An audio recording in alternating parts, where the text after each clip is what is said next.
Amin. Silakan duduk Bapak Ibu Saudara sekalian. Selamat pagi, Shalom. Pagi ini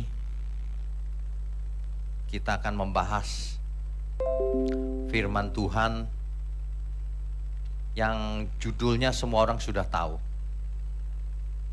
10 firman Tuhan.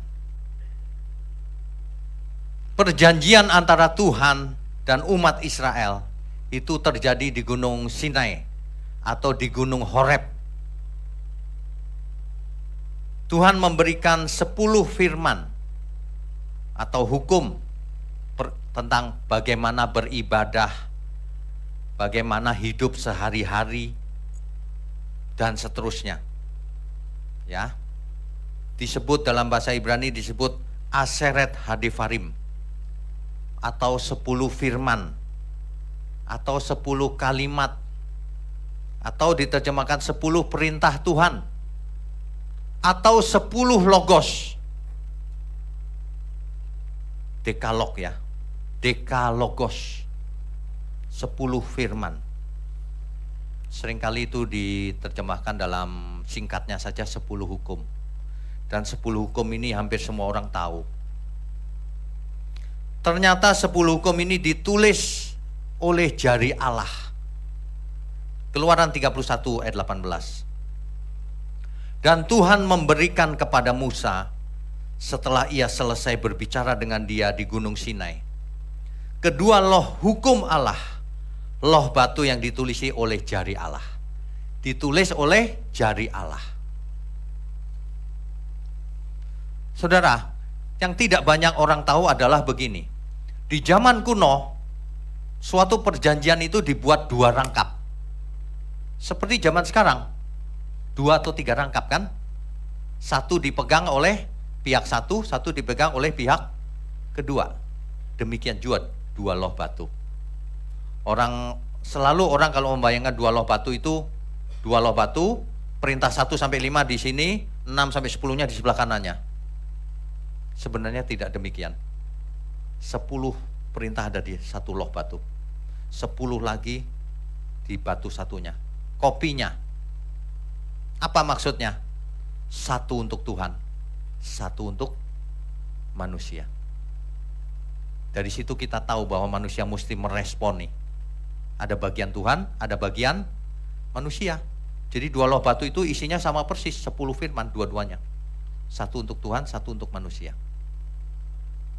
Yang namanya perjanjian selalu ada 2 pihak minimal. Itu sebabnya orang yang mengajar segala sesuatu Tuhan yang menggerakkan, salah. Tuhan yang membuat perjanjian, kita diikutkan di dalamnya. Supaya kita hidup menurut perjanjian itu. Amin ya. Kalau enggak itu bukan perjanjian namanya. Dan perjanjian ini sangat populer sehingga banyak orang sudah tahu. Jangan ada padamu ilah lain di hadapanku. Hari itu diartikan bangsa Israel tidak boleh menyembah dewa lain. Seperti Baal, Asitoret, apalagi Moloch dan sebagainya. Gak boleh punya dewa lain atau ilah lain, gak boleh. Itu perintah yang pertama. Yang kedua, jangan membuat bagimu patung yang menyerupai apapun. Apapun, saudara. Perhatikan kalimat itu. Patung berupa apapun. Ya. Yang ada di langit di atas, yang ada di bumi di bawah, atau yang ada di dalam air di bawah bumi.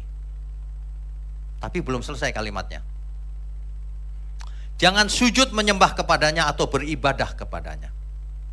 Jadi kalau hari ini banyak patung, itu patung kesenian, gak masalah. Tapi kalau kita sujud di hadapannya, menyembah di hadapannya, menghormati dia, patung dihormati, maka itu sudah melanggar perintah yang kedua. Perhatikan baik-baik nih. Sebab aku, Tuhan Allahmu adalah Allah yang cemburu, yang membalaskan kesalahan bapak kepada anak-anaknya, kepada keturunan yang ketiga dan keempat, dan orang-orang yang membenci aku. Ada tetapinya, Tetapi aku menunjukkan kasih setia kepada beribu-ribu orang, yaitu mereka yang mengasihi aku dan yang berpegang pada perintah-perintahku. Ini secara fisik terus nih artinya dari tadi, ya. Jadi dilarang saudara buat patung, saudara hormat padanya, apapun bentuknya. Ya. Boleh nggak bentuknya manusia? Tidak boleh. Bentuknya malaikat? Apapun. Jangan nawar-nawar. Tidak boleh. Yang ketiga, jangan menyebut nama Tuhan Allahmu dengan sembarangan. Sebab Tuhan akan memandang bersalah orang yang menyebut namanya dengan sembarangan. Menyebut sembarangan, pakai mulut sembarangan. Demi Tuhan. Wah itu, yang begitu-begitu itu.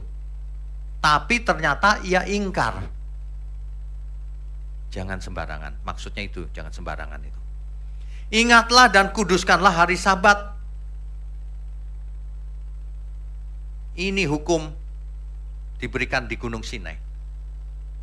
Hari Sabat tidak boleh bekerja, tidak boleh masak, tidak boleh ini, tidak boleh itu. Ingat baik-baik ya. Ini dasar 10 hukum. Hormatilah ayah dan ibumu, supaya lanjut umurmu di tanah yang diberikan Tuhan Allahmu kepadamu. Yang keenam, jangan membunuh. Yang ketujuh, jangan berzina. Jangan mencuri. Jangan mengucapkan saksi dusta tentang sesamamu. Jangan kau berdusta. Jangan bikin hoax. Hari ini banyak orang berdusta di internet. Menyebut nama seseorang, mau fitnah, menjelek-jelekan. Berdusta dia. Ya. Yang ke-10, jangan mengingini sesamamu. Rumah sesamamu, istri sesamamu, hamba sesamamu, lembu, keledai, apapun yang dipunyai sesamamu, jangan kau ingini.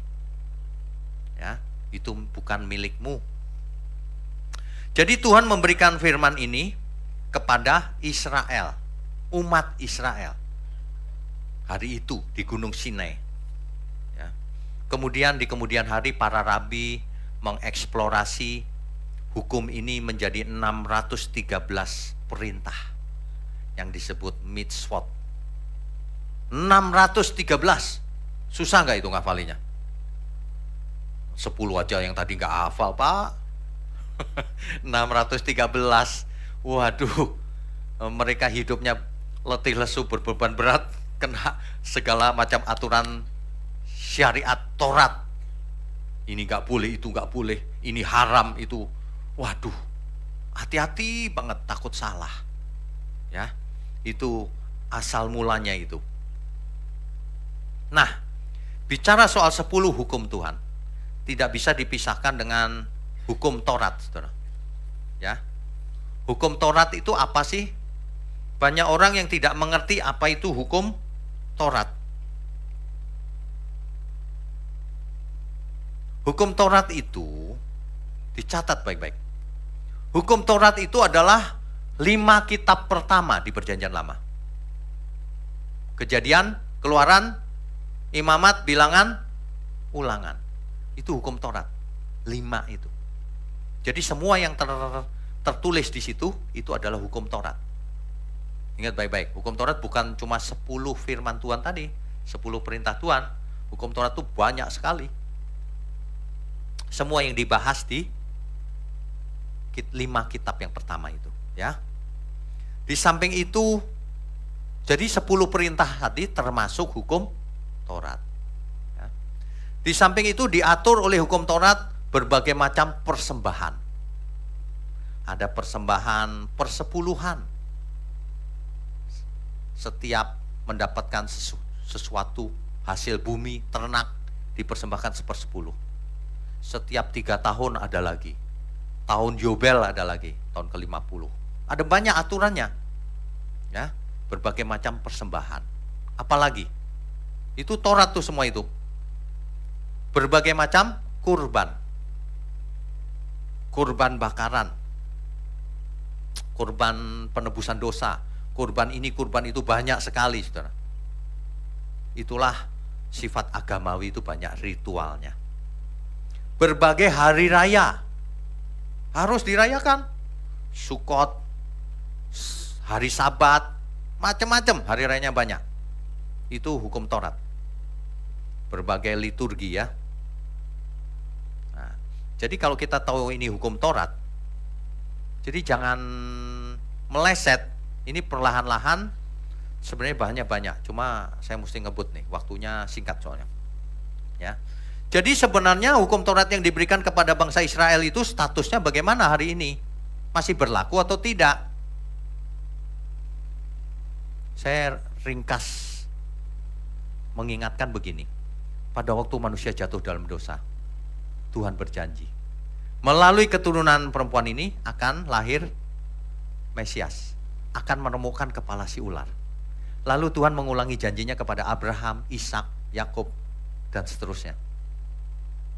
Janji itu, janji Mesias itu, keselamatan itu, tidak bisa dibatalkan oleh janji Taurat. Kan diberikan Taurat kemudian, oh yang ini batal. Enggak, justru yang penting itu yang pertama ini, keselamatan.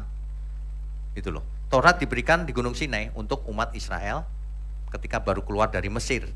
Ya. Posisinya bagaimana hari ini? Nah, Matius pasal 5 ayat 17.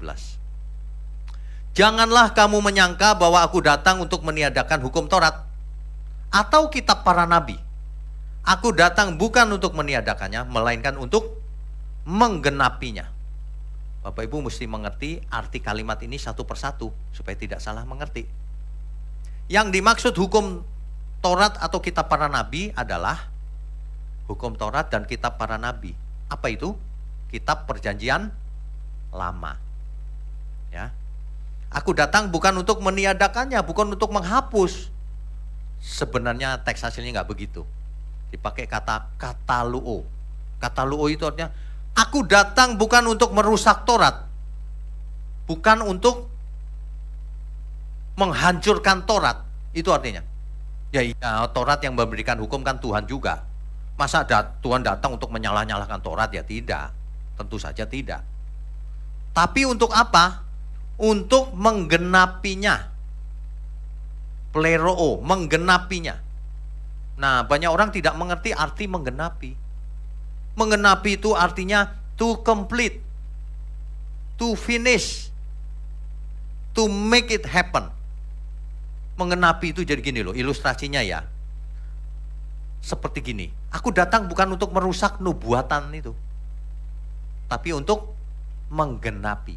Apa arti menggenapi nubuatan? Kalau dulu dinubuatkan Mesias akan lahir, ini loh aku yang lahir itu yang dimaksud nubuatan itu menggenapi namanya. Setelah digenapi, nubuatan itu sudah tidak berlaku lagi, sudah digenapi, sudah selesai maksudnya. Jadi ayat ini berkata, jangan kamu menyangka aku datang untuk merusak Taurat, enggak, tapi untuk menyelesaikannya, untuk menyempurnakannya, untuk mengakhiri Taurat. Untuk mengakhiri. Jadi setelah zaman Tuhan Yesus, Taurat tidak berlaku lagi. Itu artinya. Banyak orang nggak ngerti, ngotot tapi. Aneh orang-orang itu. Nggak belajar, ngotot. Ya. Roma 10 ayat 4. Sebab Kristus adalah kegenapan hukum Taurat. Itu sebenarnya artinya gini loh. Sebab Kristus adalah akhir dari hukum Taurat. Selesai. Taurat selesai, nggak usah lagi pakai Taurat. Karena Taurat itu diberikan sementara. Kristus adalah kegenapan hukum Taurat. Kenapa? Sehingga kebenaran diperoleh tiap-tiap orang yang percaya. Jadi posisi hukum Taurat bagaimana? Efesus 2 ayat 15. Sebab dengan matinya sebagai manusia, ia telah membatalkan hukum Taurat dengan segala perintah dan ketentuannya. Hukum Taurat, segala perintah dan ketentuannya dibatalkan oleh kematian Tuhan Yesus. Efesus 2 ayat 15. Nanti dibaca kalau tidak percaya. Dan Alkitab tidak pernah salah. Jangan suka mengabaikan ayat-ayat Alkitab. Karena tidak suka, gak mau dibaca. Gak selamat orang kayak gitu. Semua ayat Alkitab benar. Ya, ada amin ya. Untuk apa dibatalkan? Untuk menciptakan keduanya menjadi satu manusia baru di dalam dirinya, di dalam diri Tuhan. Dengan itu mengadakan damai sejahtera. Dulu waktu zaman Taurat, umat Israel datang ke Bait Allah, melakukan kewajiban Taurat. Orang non-Israel memble, nggak kebagian, karena nggak boleh ke Yerusalem, tidak punya hak. Makanya tidak terjadi keselamatan untuk semua umat manusia. Makanya kematian Tuhan Yesus membatalkan Taurat. Supaya apa? Supaya keduanya ini menjadi satu di dalam Tuhan. Nggak ada lagi Israel non-Israel, nggak ada. Siapa yang percaya hidup di dalam iman, itulah yang selamat. Clear ya? Tapi ada pertanyaan, Roma 3 ayat 31. Jika demikian, adakah kami membatalkan hukum Taurat karena iman? Sama sekali tidak. Sebaliknya kami meneguhkannya. Orang kalau nggak mengerti bingung. Yang satu membatalkan, yang satu meneguhkannya. Kita harus mengerti dua-duanya benar. Maksudnya apa? Maksudnya kita harus mengerti yang dibatalkan itu apanya. Nah, yang diteguhkan itu apanya. Itu harus dimengerti. Ya, kalau enggak kita jadi salah. Saya heran kenapa banyak orang tidak mengerti hal ini. Apa yang dibatalkan? Di dalam hukum Taurat, kalau saudara baca 5 kitab yang pertama itu ada banyak sekali peraturan. Peraturan seremonial. Upacara ini, upacara itu, hari raya, korban bakaran, ritual agamawi. Itu dibatalkan semua. Persembahan persepuluhan, buah sulung, batal semua itu. Karena itu dibawanya ke Bait Allah. Sedangkan Bait Allah sudah tidak ada. Diberikan ke siapa? Makanya hari ini para rabi tidak memberikan lagi persepuluhan buah sulung. Ya, meskipun di seluruh dunia lagi ngotot, enggak, masih ada Pak. Iya, kau matre soalnya. Pikiranmu itu duit. Itu tidak ada lagi. Semuanya itu batal. Kematian Tuhan Yesus loh. Lagi pula ya, kalau orang ngaku suku Lewi, aku suku Lewi, berhak mendapatkan persepuluhan. Waduh, itu sama sekali bohong. Kalau kau suku Lewi rohani Pak, bohong. Suku Lewi itu menjaga kekudusan, soal makan minum pun jaga kekudusan. Mana ada suku Lewi makan babi di seluruh dunia? Gak ada. Ngaku-ngaku suku Lewi tapi makan babi lagi. Cuma mau dapat persepuluhan, aneh. Banyak orang aneh di luar sana. Dengan segala cara membela supaya dapat persepuluhan. Itu duit aja itu yang dia omongin. Kalau di sini nggak ada begituan. Kita harus hidup benar. Yang benar itu adalah persembahkan seluruh hidup kita untuk Tuhan. Amin ya. Jangan hitung-hitungan sama Tuhan. 10% lagi. 10% aja diminta lagi 100 kali lipat. Mau untung lagi. Emang gereja penggandaan uang apa? Jadi itu dibatalkan. Apalagi yang dibatalkan? Perkara hukum dibatalkan, yudisial. Apa itu? Mata ganti mata, gigi ganti gigi. Kedapatan berzina dirajam, batal itu semuanya. Kematian Tuhan Yesus membatalkan semuanya. Diganti itu hukumnya. Enggak begitu maksud Tuhan. Bukan 10 perintahnya yang salah, bukan. Manusianya yang salah mengerti. Bukan gitu maksudku, kata Tuhan. Ya. Yang tidak dibatalkan apa yang diteguhkan? Hukum moral. Lebih tepatnya hukum kasih. Sebab kasih tinggal tetap selama-lamanya. Jadi 10 firman Tuhan itu tidak batal. Banyak orang mengatakan, enak Pak, dibatalkan berarti aku bisa berbuat zina, mencuri.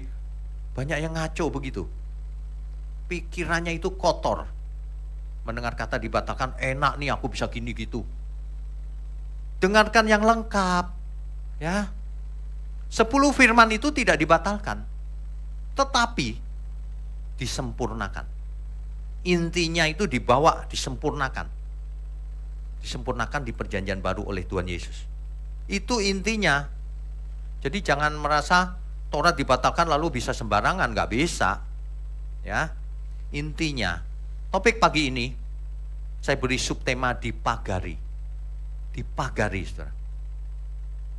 Supaya apa? Supaya manusia tidak melanggar 10 firman. Gimana cara memagarinya? Para rabi membuat pagarnya, pagar tanda kutip. Apa maksudnya? Misalnya, jangan engkau membunuh. Yesus disebut rabi juga bukan? Dipanggil rabi. Gitu. Yesus membuat pagarnya supaya orang tidak membunuh. Yesus mengajar begini, kalau kamu benci saudaramu, kamu sudah membunuh. Itu pagarnya itu. Jangankan membunuh, benci aja udah salah. Nah, seolah-olah dipagari. Jadi orang nggak sampai membunuh gitu loh. Ketika benci, aduh, udah dianggap membunuh. Jadi nggak nyampe ke pembunuhan, benci aja sudah dianggap pembunuh. Itu maksudnya. Sama, jangan sampai berzina dipagari. Kalau kamu pandang lawan jenis, lalu tergerak syahwatmu, birahimu, kamu sudah berzina dengan dia di dalam hatimu. Nah, jadi dipagari. Sebelum melakukan perzinahan secara fisik, tergerak aja udah, aduh aku sudah berzina. Ngerti ya maksudnya ya? Ada pagar. Supaya manusia tidak dekat-dekat sama dosa. Dipagari. Itulah yang diajarkan oleh Tuhan Yesus sebagai rabi. Rabi-rabi itu berusaha membuat suatu ajaran yang memagari Taurat. Supaya manusia tidak melanggar Taurat. Jangan dekat-dekat Taurat. Jangan dekat-dekat, nanti melanggar. Dipagari. Kalau kamu benci saudaramu, kamu sudah membunuh dia. Seorang pembunuh kau. Kalau kamu memandang lawan jenismu dan tergerak syahwatmu, kamu sudah berzina dengan dia dalam hatimu. Nah, itu pagar sebenarnya. Jelas ya maksudnya ya. Jadi itu para rabi melakukan itu, saudara. Jadi inti hukum Taurat ini tidak pernah dibatalkan selamanya. Intinya, kalau bagian seremonialnya batal semuanya. Bagian persembahan-persembahan dibatalkan semuanya. Gak ada model persembahan Taurat itu zaman sekarang. Mempersembahkan korban bakaran, persepuluhan, buah sulung. Gak ada. Itu produk perjanjian lama. Perjanjian baru, persembahkan seluruh hidupmu. Dibaca nanti Roma 12 ayat 1 sampai 2. Persembahkan tubuhmu. Bukan persembahkan uangmu. Persembahkan tubuhmu yang hidup. Yang bagaimana hidupnya? Yang kudus dan berkenan. Itulah ibadahmu yang sejati. Ibadah yang sejati itu begitu, bukan kayak arisan. Kumpulin 10%. Itu arisan namanya. Kalau zaman sekarang. Kalau zaman dulu benar, persepuluhan itu benar zaman dulu, perintah Tuhan. Tapi zaman sekarang sejak matinya Tuhan Yesus, gak ada lagi itu. Diganti dengan segenap hidupmu persembahkan untuk Tuhan. Apa maksudnya? Hidup yang benar.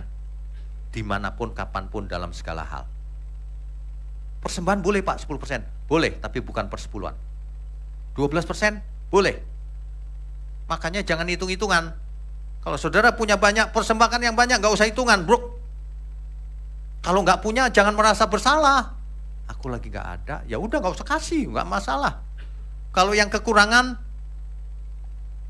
bicara sama kita, gak usah rame-rame biar gak ada yang tahu. Pak saya lagi susah nih makan, kita beri makan minum, gak masalah. Memang itu gunanya persekutuan.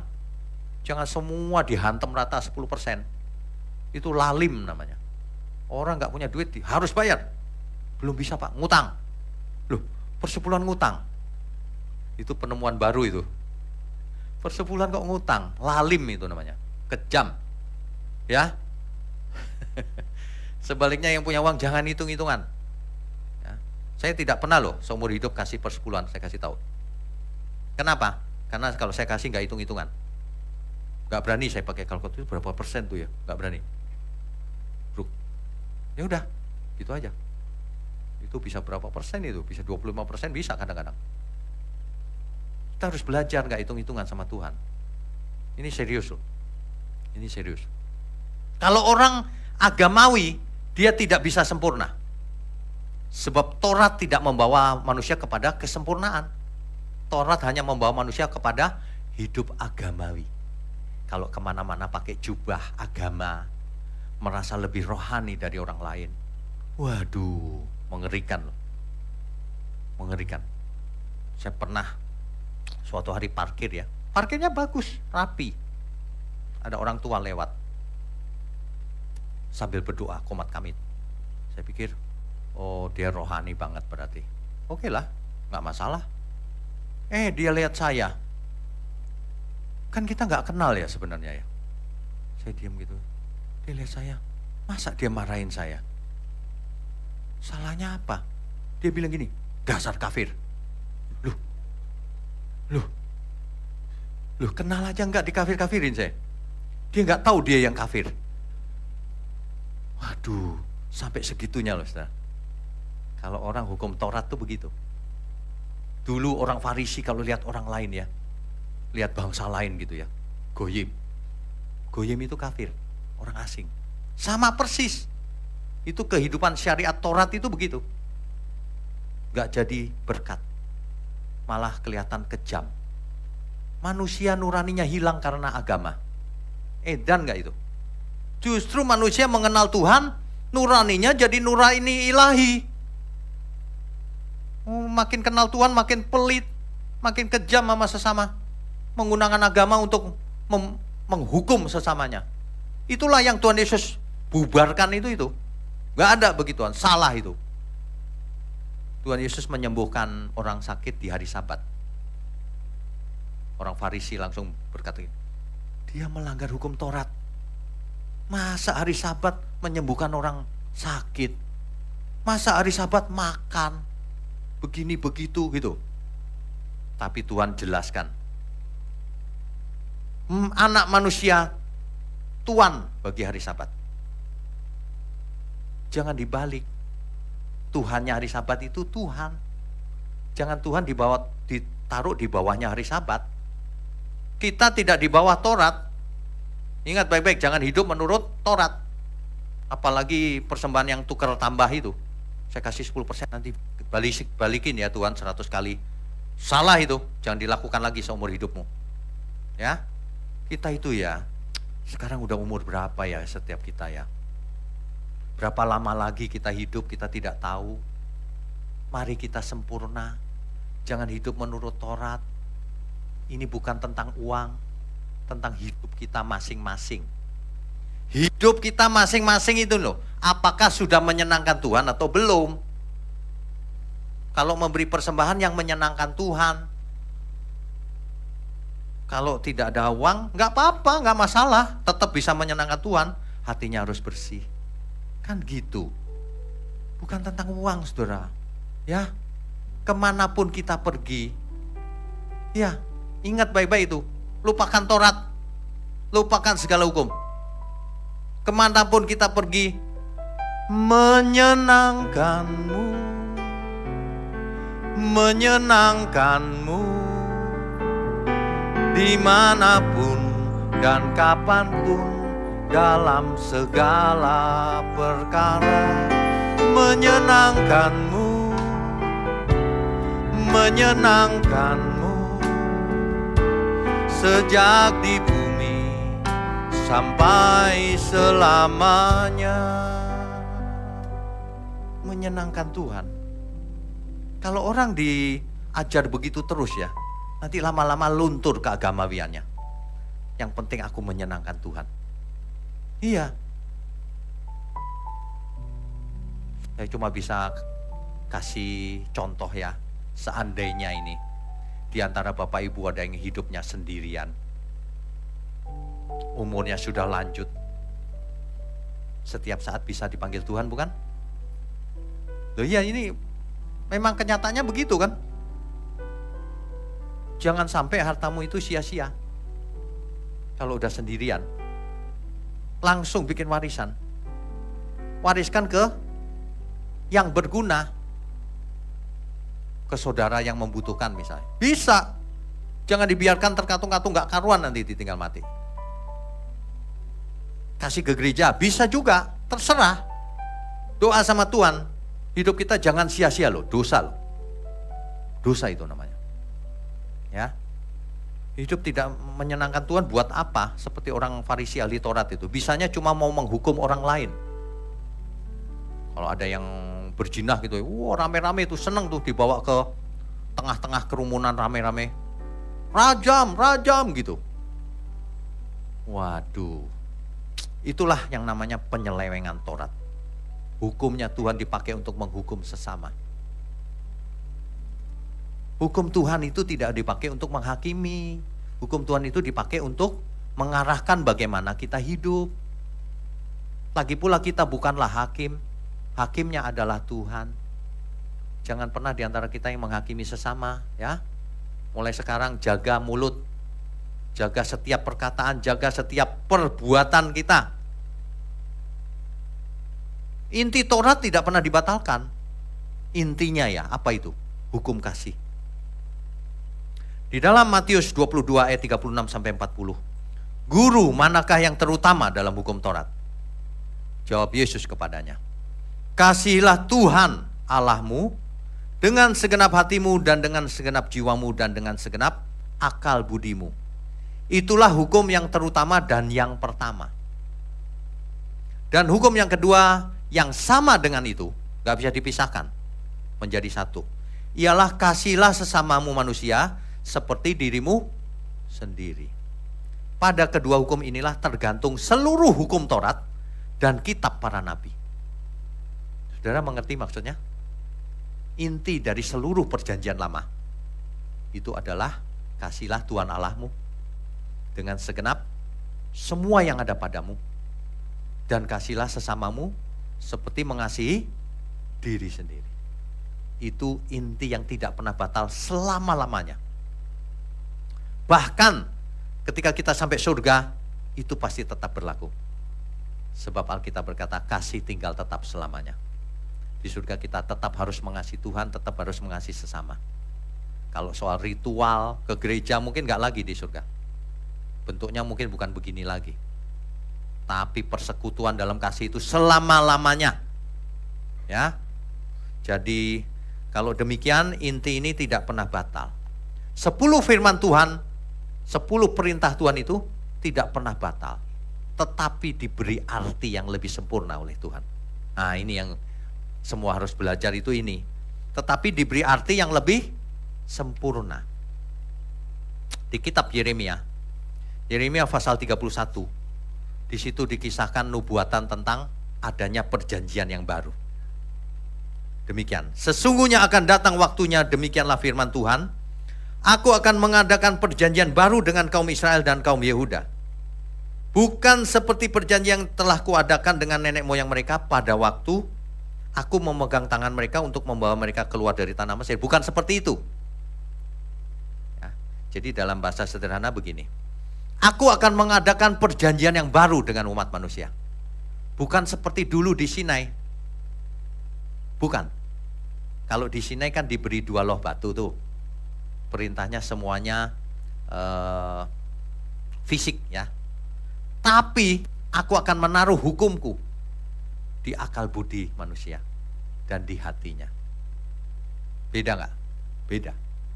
Jadi kita harus cerdas, harus perasaannya peka akan kehendak Tuhan. Sehingga apapun yang kita lakukan menyenangkan Dia. Amin ya. Kita beri kemuliaan untuk Tuhan. Jadi kalau Taurat ini dipagari oleh para rabi, itu supaya kita tidak dekat-dekat sama dosa. Jadi mau memandang aja udah, oh iya gak boleh. Gak boleh sampai mengingini. Tidak boleh sampai tergerak birahinya. Oh, itu dosa perzinahan itu di hadapan Tuhan.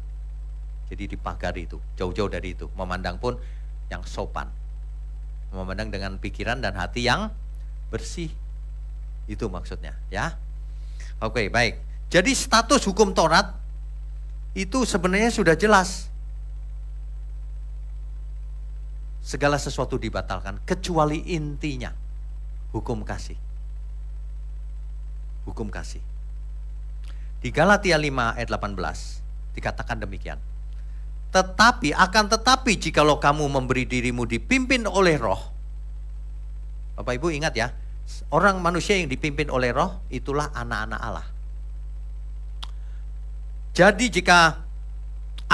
jikalau kamu memberi dirimu dipimpin oleh Roh, maka kamu tidak hidup di bawah hukum Taurat. Galatia 5 ayat 18. Jadi kalau orang hari ini masih hidup di bawah hukum Taurat, dia bukan anak Allah. Dia orang Yahudi. Agama Yahudi. Bukan orang Kristen. Orang yang ngotot-ngotot persepuluhan itu bukan Kristen sebenarnya. Sebab di Kristen tidak ada lagi itu. Yang ada apa? Seluruh hidupku milik Tuhan. Jadi kalau ngasih 12%, 20%, yang nggak ada nggak usah kasih, gitu. Ngasih pun dengan sikap hati yang benar. Jangan diminta lagi. Ya. Galatia 5 ayat 4. Kamu lepas dari Kristus jika kamu mengharapkan kebenaran dari hukum Taurat. Kamu kalau masih mau hidup menurut hukum Taurat, ya kamu lepas dari Kristus. Ini Alkitab loh yang bilang, bukan saya loh. Ini bukan tafsir. Ayatnya bicara seperti itu. Nanti dibaca. Galatia 2 ayat 21 juga sama. Ya. Jadi status hukum Taurat, kita jangan hidup menurut hukum Taurat lagi. Tapi hidup menurut kehendak Tuhan. Kehendak Tuhan Yesus. Bapak Ibu Saudara ya, kalau hidup ini cuma sekali, selama ini kita sudah salah, kita harus kembali lagi. Tuhan, aku selama ini salah mengerti. Aku pikir memberikan persepuluhan itu lambang dari ketaatan. Bagus sih, niatnya bagus mau mempersembahkan sesuatu. Tapi harus dengan sikap hati yang benar. Jangan karena aku takut Taurat nih, bukan. Ya, tidak masalah kasih 10% itu. Tapi jangan dijadikan iuran. Yang miskin pun dimintain, gak punya duit, dimintain terus. Salah itu. Itu penyalahgunaan hukum Taurat. Terjadi di mana-mana. Gak masalah orang mempersembahkan, memang harus mempersembahkan hidup. Tapi jangan dibuat sistem sehingga menyulitkan orang yang gak punya uang. Ya, Tuhan pulihkan aku Tuhan. Mesti gitu ya hari ini ya.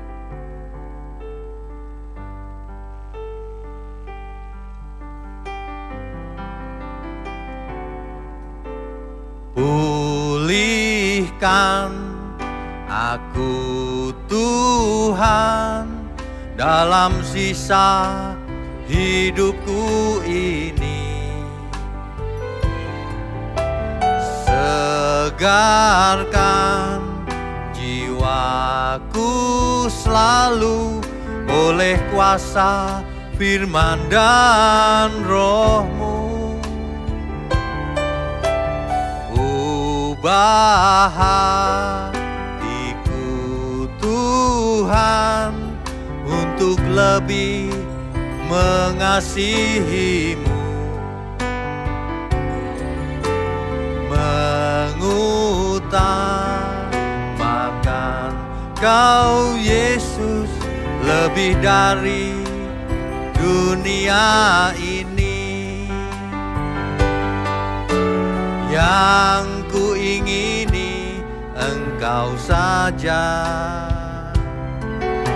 tinggal dalam kehendak rencana-Mu. Pisahkan diriku dari dunia ini, semakin ku damba kerajaan-Mu. Oh Tuhan Yesus, kerinduan hatiku, mutiara tak ternilai harta milikku. Keindahan-Mu memudarkan dunia, di mataku Engkau termulia. Coba dirubah saudara, coba dirubah mindset kita. Jangan hidup agamawi. Oh ini awal bulan mesti kasih persepuluhan. Agamawi itu. Setiap saat kita harus mempersembahkan seluruh hidup kita. Ketika dapat berkat, dukung pekerjaan Tuhan. Kasih orang tua, didik anak yang benar. Jadi berkat, menyenangkan Tuhan. Ada orang yang memberi persepuluhan tapi mengabaikan orang tuanya. Tidak mendidik anaknya, tidak menyekolahkan anaknya. Salah besar itu. Nanti pembela persepuluhan karena matre, dia ngomongnya gini, Tuhan nomor 1 Pak, kasih Tuhan dulu. Salah itu. Kasih Tuhan tapi anakmu gak makan. Memang Tuhan maunya begitu. Memang Tuhan butuh uang. Tuhan gak butuh uang, saya kasih tahu. Yang butuh uang kan listrik ini doang. Kita harus bayar. Ada amin ya semua ya. Jangan agamawi. Hidup cuma sekali. Sebelum kita menutup mata, kita sudah harus menyenangkan Tuhan hidup kita. Ya, para rabi berusaha memagari Taurat itu supaya kita tidak dekat-dekat sama dosa. Tapi iblis pintar, licik dia, menikung dia. Bicara, mainnya uang. Waduh, semua terjerat uang hari ini. Hati-hati, jangan sampai kita mainnya uang. Tuhan tidak senang dengan uang. Tuhan disukakan kalau kita, hati kita, pikiran kita untuk kemuliaan Tuhan. Ya, amin ya semua ya. Nah, jadi sistem perjanjian lama itu gini loh saudara. Kalau nggak dibubarkan payah nih, harus dibubarkan. Para umat nggak bisa ketemu Tuhan. Sebab bait Allah ada imam yang bertugas. Jadi kalau ada umat mempersembahkan sesuatu, nitip ke imamnya. Para imam juga nggak ketemu Tuhan. Kenapa? Karena harus melalui imam besar. Harus melalui imam besar. Kohen Hagadol itu imam besar itu. Nah, barulah imam besar masuk ke ruang Maha Kudus ketemu Tuhan. Itu pun setahun sekali. Jadi sistem perjanjian lama ini hanya bayangan yang akan terjadi nanti. Makanya tidak diterapkan begitu. Bubar. Bubar. Pengampunan dosa di perjanjian lama itu gini, saudara. Ada 2 kambing. Yang satu disembelih, darahnya dipercikan ke tabut perjanjian di ruang Maha Kudus. Yang satu lagi itu ditumpangi tangan oleh imamnya. Maksudnya apa? Seluruh dosa umat Israel biar ditanggung oleh kambing ini. Lalu kambing itu diusir, lari ke padang gurun, membawa dosa-dosa umat. Coba, mau begitu? Kan gak mungkin itu. Tapi itulah lambang yang akan terjadi. Yang benar adalah anak domba Allah mati sekali untuk selamanya. Tidak ada lagi itu. Bubar itu, sistem itu. Perjanjian baru itu menjadi begini. Umat pilihan Tuhan, kita semua adalah imamat-imamat yang rajani. Adanya di bait Allah. Kita semua imam yang rajani. Kita semua imam, bukan di luar bait Allah. Kita semua imam yang rajani. Imam besarnya siapa? Tuhan Yesus. Tuhanlah yang ketemu Bapa di surga. Kita punya imam besar. Kita semua imam, bukan umat di luar bait Allah, bukan. Itulah sistem perjanjian baru. Makanya yang lama harus dibubarkan. Yang jadi imamat yang rajani siapa? Israel? Bukan. Semua orang yang percaya. Nah, itu jadi begitu sistem perjanjian baru. Makanya dibatalkan yang dulu. Untuk apa hidup seperti itu? Ya, tidak bisa jadi berkat. Harus dibatalkan, saudara. Jadi soal 10 firman ini, topik pagi ini kan dipagari. Nanti topik kedua disempurnakan. Bapak Ibu harus mendengarnya lewat online. Kenapa? Supaya lengkap. Karena satu sesi nggak cukup. Nggak cukup. Yang penting begini di pagi ini. Kita itu jangan agamawi. Taurat dibatalkan. Bahkan Taurat dikasih pagar dulu. Supaya apa? Ketika zaman Taurat itu berlaku, jangan dekat-dekat dosa. Dan pagar itu sampai hari ini.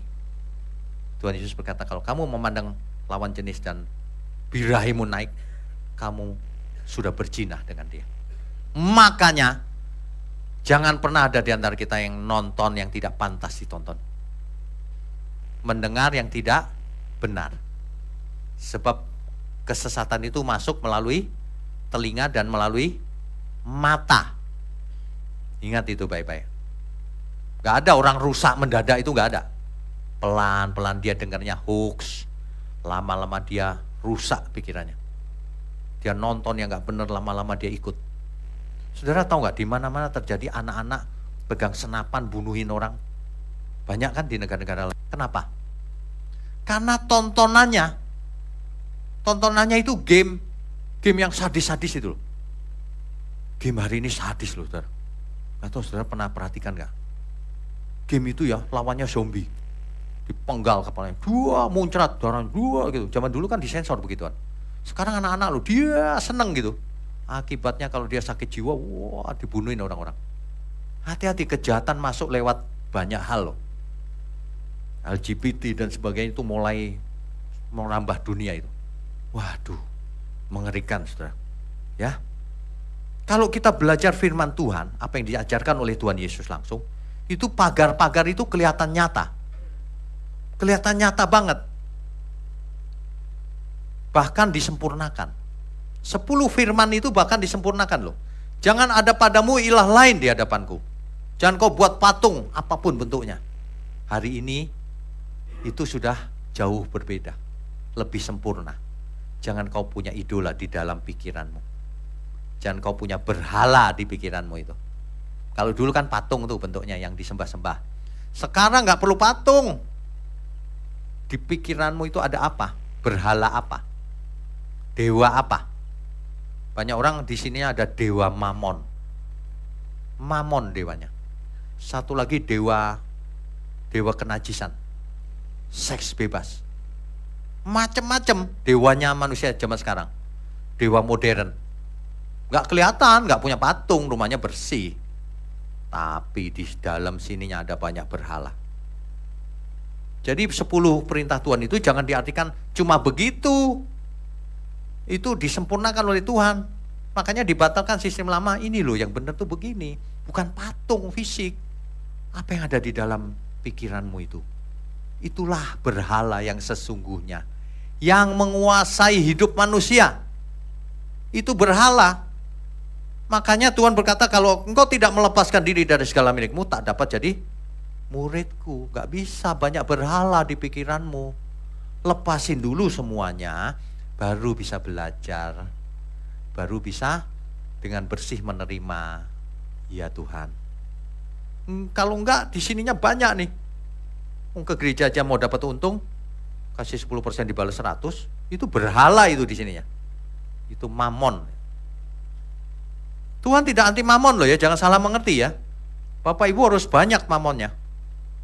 Tapi, ada tapinya. Ikatlah persahabatan dengan Tuhan. Dengan mempergunakan mamon yang tidak jujur itu. Gunakan mamon itu sebagai alat. Bukan disembah-sembah. Bukan disanjung tinggi. Dijadikan alat. Mamon itu berguna loh sebagai alat. Untuk menolong sesama. Untuk apa lagi? Menyekolahkan anak.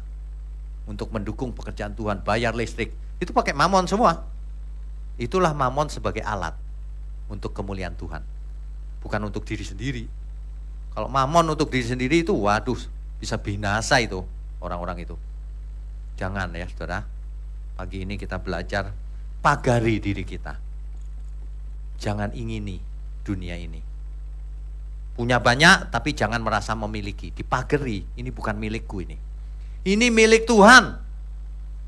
Begitu. Jadi jangan menggunakan enak nih bisa beli apa aja. Ini milik Tuhan, dipagari.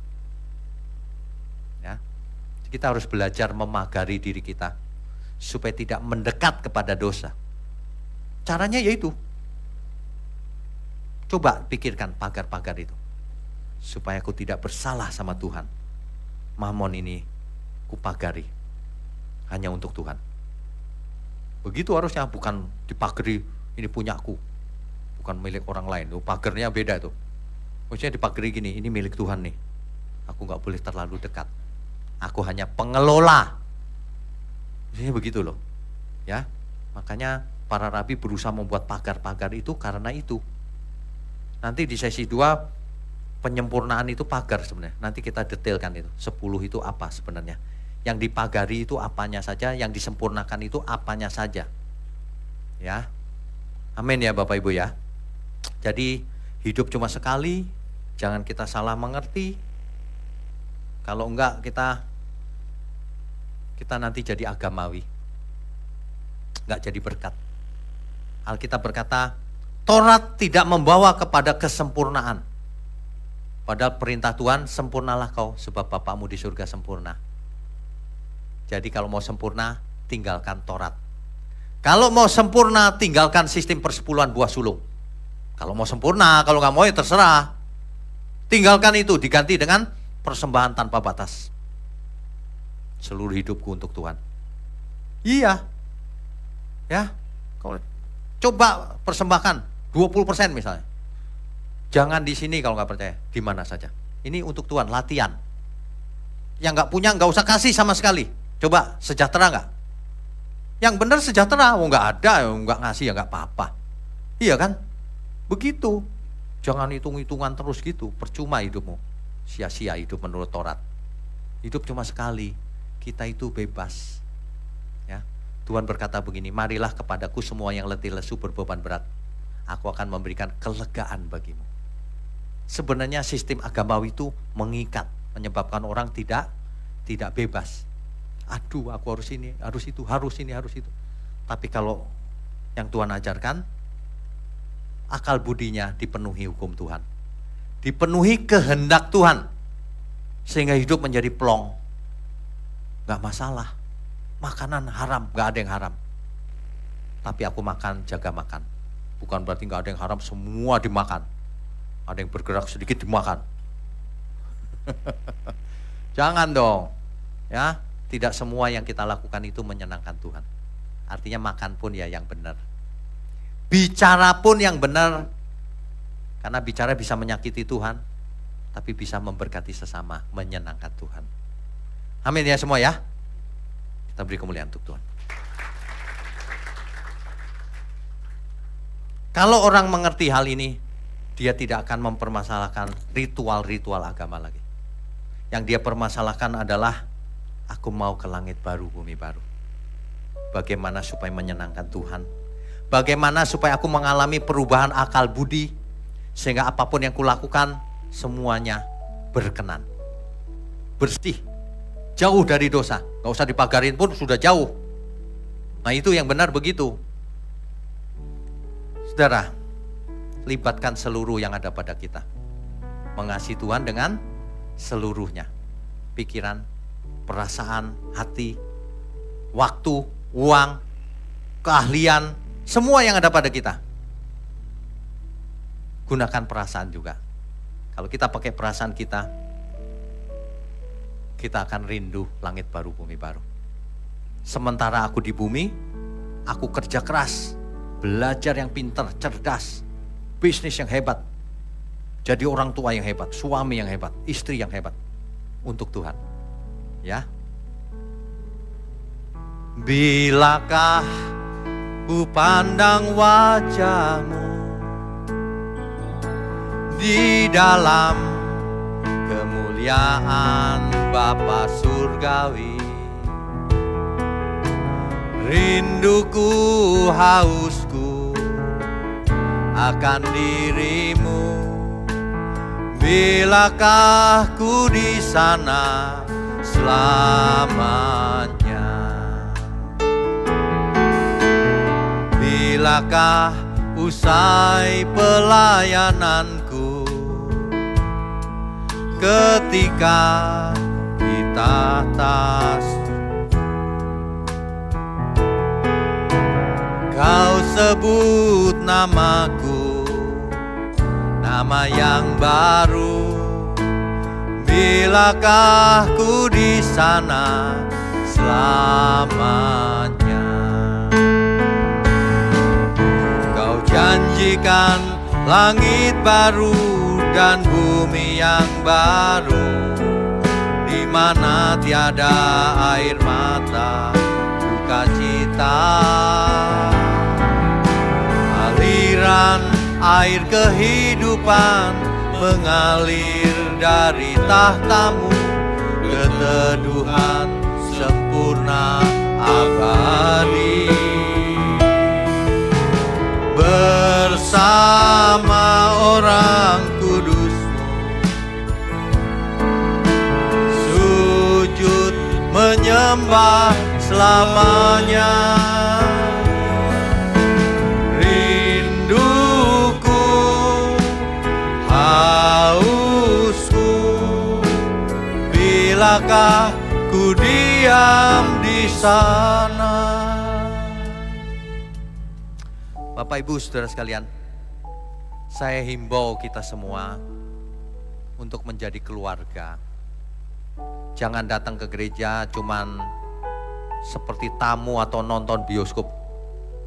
Kan kayak nonton bioskop nih, digelapin dikit, kayak sini ada layar gitu. Jangan seperti itu. Kita harus jadi keluarga satu sama lain, ya. Saling menolong, saling membantu, saling mendukung, tapi tidak saling memanfaatkan. Gak boleh itu, ya. Enak loh kalau jadi keluarga itu.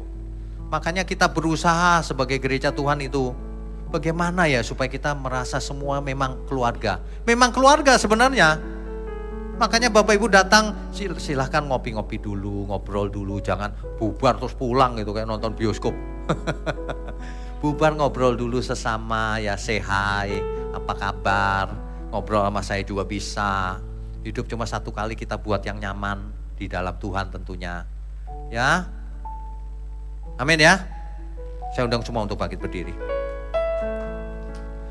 Kau janjikan langit baru dan bumi yang baru, di mana tiada air mata, duka cita.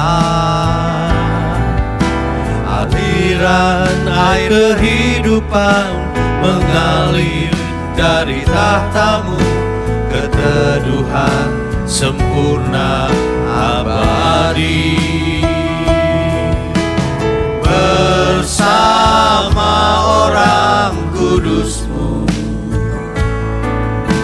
sujud menyembah selamanya. Rinduku, hausku, bilakah ku diam di sana. Musik saja. Saudara, Bapak Ibu sekalian, hidup ini kan pendek, cuma satu kali. Jangan hidup menurut Taurat, hiduplah menurut kehendak Tuhan. Jangan agamawi, jadilah cerdas melakukan kehendak Tuhan. Bukan karena syariat Taurat.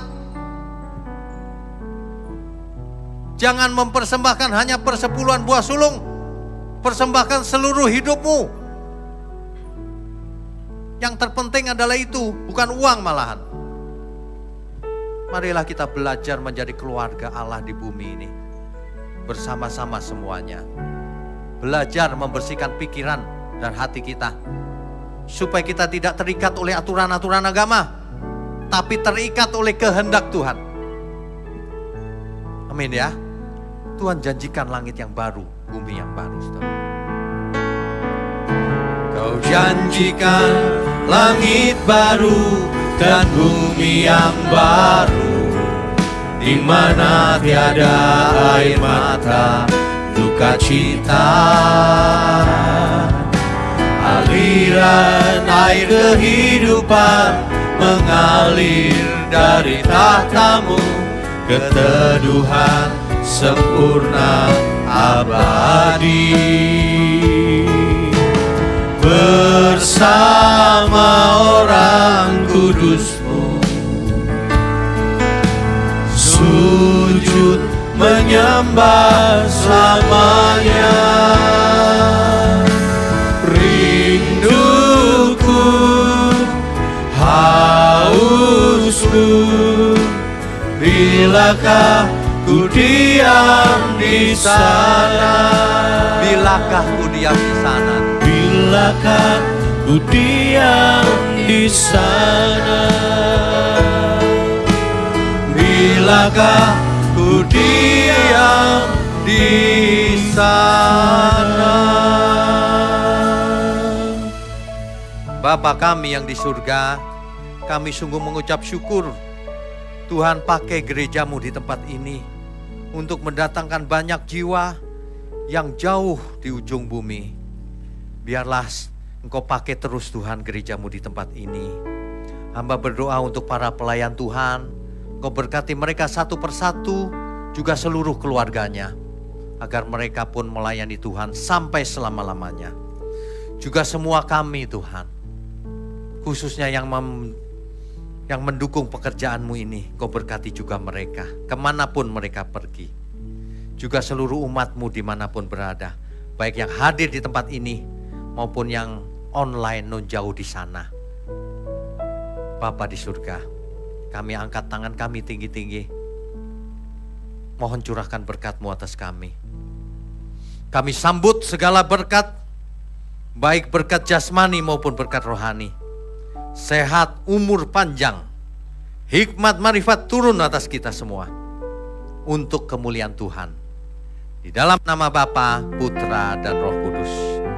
Haleluya. Semua yang percaya katakan amin. Amin. Silakan duduk Bapak Ibu sekalian. Minggu depan kita mulai katekisasi baptisan. Bapak Ibu yang ingin dibaptis atau anaknya ingin daftar baptis, silakan. Ya.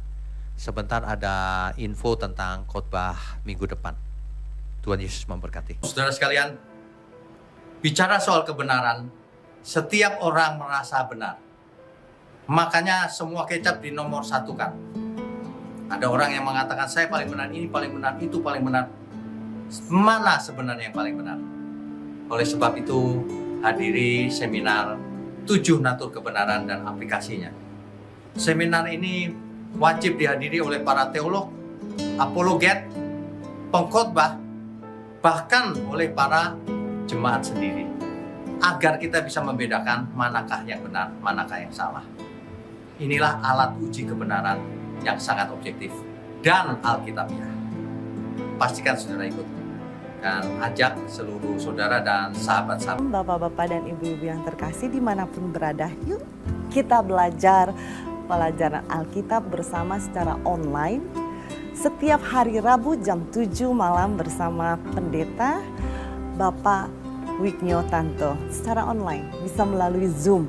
Tetapi kita harus mendaftarkan dulu ke nomor berikut ini. Selamat bergabung dan Tuhan Yesus memberkati.